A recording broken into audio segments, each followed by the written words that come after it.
প্রিয় IELTS candidate আপনারা কেমন আছেন? আশা করি আপনারা খুবই ভালো আছেন। গত এপিসোডে আমি true false not given question pattern নিয়ে আলোচনা করেছিলাম যে এই প্রশ্নটি কিভাবে আপনারা আনসার করবেন খুবই সহজভাবে। তো আমার টার্গেট কিন্তু আইএলটিএস ক্যান্ডিডেট যারা খুবই বেসিক লেভেলের এবং নতুন শুরু করেছে তাদের জন্যই আমার আসলে সব ভিডিওগুলো আসবে। তো কথা না বাড়িয়ে আমরা মূল টপিকে চলে যাই। আজকে আমরা যে কোয়েশ্চেন প্যাটার্ন নিয়ে আলোচনা করব সেটি খুবই ট্রিকি একটি কোয়েশ্চেন আইএলটিএস এ, সেটি হচ্ছে list of heading.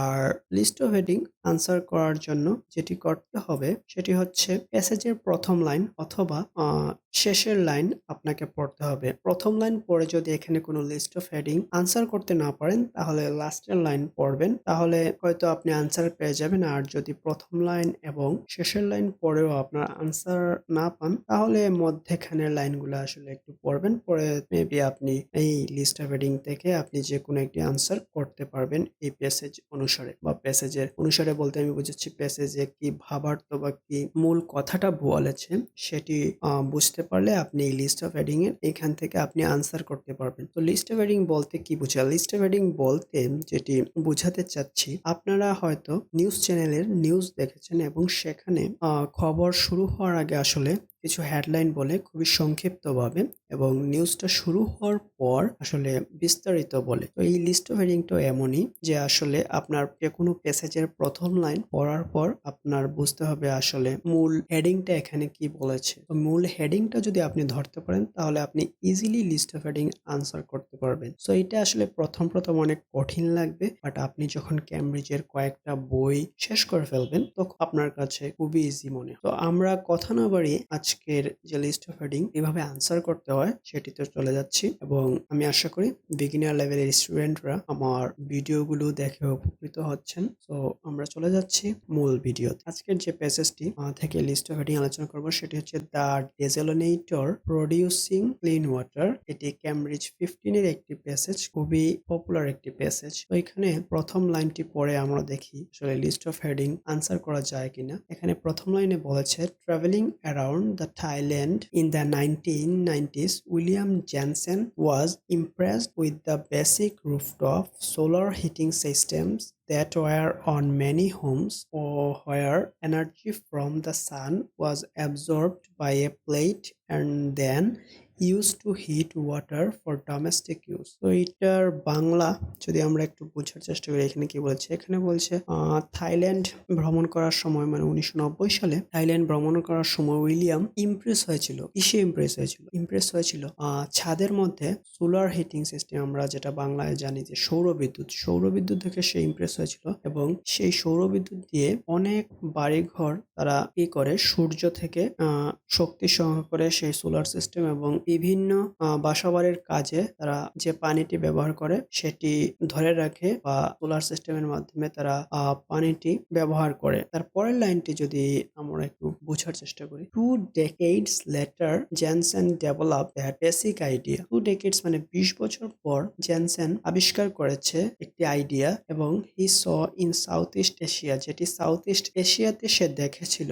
Into a portable device that uses the power from the sun to purify water. সে এমন একটি পোর্টেবল ডিভাইস আবিষ্কার করেছে যেটি সূর্যের থেকে শক্তি নিয়ে পানিকে বিশুদ্ধ করে। তো এই প্যাসেজের মূল ভাবার্থ বিষয়টাই হচ্ছে পানি, সৌরবিদ্যুৎ এইগুলো নিয়ে। তো আমরা মূল ভাবার্থটা আসলে বুঝে ফেলেছি। তো আমরা যদি একটু লিস্ট অফ হেডিং এর দিকে তাকাই তো এখানে আসলে আমরা দেখি যে কোনো রকম আনসার পাওয়া যায় কিনা। তো প্রথমটা যদি আমরা একটু পড়ার চেষ্টা করি, getting the finance for production. প্রথমটিতে বলেছে ফাইন্যান্স মানে অর্থনীতি এবং প্রোডাকশন উৎপাদন, এইগুলো নিয়ে আলোচনা। তো এইটা আসলে আমরা প্যাসেজে পাইনি। তো আমরা যদি 2 নাম্বারটা একটু দেখি, এখানে বলছে an unexpected benefit, অপ্রত্যাশিতভাবে কোনো একটা জিনিস বেনিফিট হয়েছে বা লাভ হয়েছে না, এই ধরনের কোনো কিছু আমরা প্যাসেজে পাইনি। তো 3 নাম্বারটা যদি আমরা একটু দেখি, এখানে বলছে from initial inspiration two new product. Inspiration পেয়েছে নতুন একটি প্রোডাক্ট আবিষ্কার করার জন্য। তো আসলে এইটি আমাদের আনসার হবে। কেন আনসার হবে দেখেন, এখানে বলছে উইলিয়াম জেনসেন ওয়াজ ইমপ্রেসড। এখানে ইমপ্রেসড এর আসলে সিনোনিম যেটি সেটি বলেছে ইন্সপিরেশন। এই যে ইন্সপিরেশন ইন্সপিরেশনটা আসলে ইমপ্রেসড এর সিনোনিম এবং জেনসেন ইমপ্রেসড হয়েছিল 1990 সালে এবং লাস্টের লাইনে আমরা দেখেছিলাম সে নতুন একটি পোর্টেবল ডিভাইস আবিষ্কার করেছিল পানিকে বিশুদ্ধ করার জন্য। তো আসলে আমাদের এই 3 নাম্বারটি আনসার হবে। বি নাম্বার প্যাসেজটির যদি আমরা লিস্ট অফ হেডিং খোঁজার চেষ্টা করি তাহলে প্রথমে যেটি আবার করব, প্রথম লাইনটি পড়ে ফেলবো। সো প্রথম লাইনে বলেছে the desalinator operates as a mobile desalination unit that can take water from different places such as the sea, rivers, boreholes and rain and purify it for human consumption। তো প্রথম লাইনটা যদি আমরা বোঝার চেষ্টা করি এখানে কি বলেছে, ডেসালিনেটর অপারেটস করে একটি ডেসালিনেটেশন মানে পানি বিশুদ্ধ করার জন্য এবং পানি বিশুদ্ধকরণ করে তারা বিভিন্ন জায়গা থেকে, সেটি হচ্ছে সি মানে সাগর, রিভার মানে নদী এবং বোরোহেলস মানে ওই যে কি বলে আমরা বিভিন্ন প্রাইমারি স্কুলে আগে দেখতাম যে টিউবওয়েলের মতো দেখতে রূপালী কালারের একটা কলের মতো থাকে, তো ওইগুলাই বলে বোরোহেলস এবং ওইগুলোর পানির পাইপ কিন্তু অনেক নিচে থাকে মাটির, দেওয়া হয় যাতে করে পানিটা ভালোভাবে উঠে, তো ওইগুলাকে বলে বোরোহেলস। ওইগুলো আসলে বেশি ব্যবহার হয় যে এলাকাতে পানি আসলে কম পাওয়া যায় বা পানির লেয়ারটা অনেক কম, তো ওইখানে কিন্তু এই বোরোহেলস গুলা ব্যবহার করা হয় এবং বৃষ্টির পানি সেই সবগুলো তারা আসলে কি করে পিউরিফাই করে হিউম্যান কনজাম্পশন মানুষের ব্যবহারের জন্য। তো আমরা যদি এই প্রথম লাইন পড়লাম, পরে যে ভাবার্থটি বুঝলাম সেটি হচ্ছে ডেসালিনেটররা কি করে পানি বিশুদ্ধকরণ করে বিভিন্ন জায়গা থেকে, সেগুলো হচ্ছে সাগর, নদী, বৃষ্টি। তো আমরা দেখি এই ধরনের কথা কোন লিস্ট অফ হেডিং এ বলেছে। আমরা 4 নাম্বারটা যদি একটু দেখি যে the range of potential customers for the device, customer নিয়ে কোনো কথা না।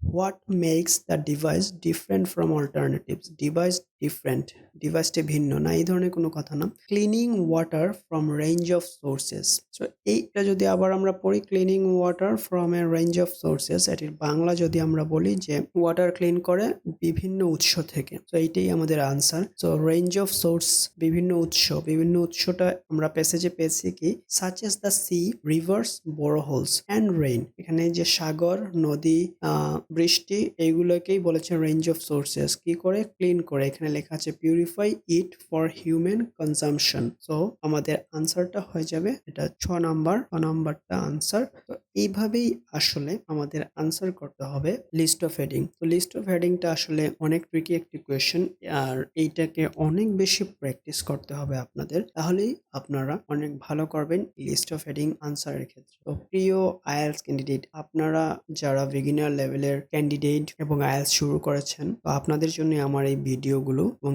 আমি আশা করি আপনারা আমার এই ভিডিওর দেখছেন এবং আপনারা উপকৃত হচ্ছেন। যদি আপনারা উপকৃত হয়ে থাকেন তাহলে আমার এই ভিডিওগুলোতে লাইক, সাবস্ক্রাইব এবং শেয়ার করবেন এবং আমার যে সেকেন্ড সিজন আসবে সেই সিজনে অনেক ডিপলি আলোচনা করব। এখন আসলে এই সিজনগুলোতে আমি আলোচনা করছি কোয়েশ্চেন প্যাটার্নটা কি এবং কোয়েশ্চেন প্যাটার্নে কিভাবে আনসার করতে হবে। তো সবাইকে আবারও ধন্যবাদ জানিয়ে আমার আজকের এই ভিডিওটি শেষ করছি। সবাই ভালো থাকবেন, নিরাপদে থাকবেন।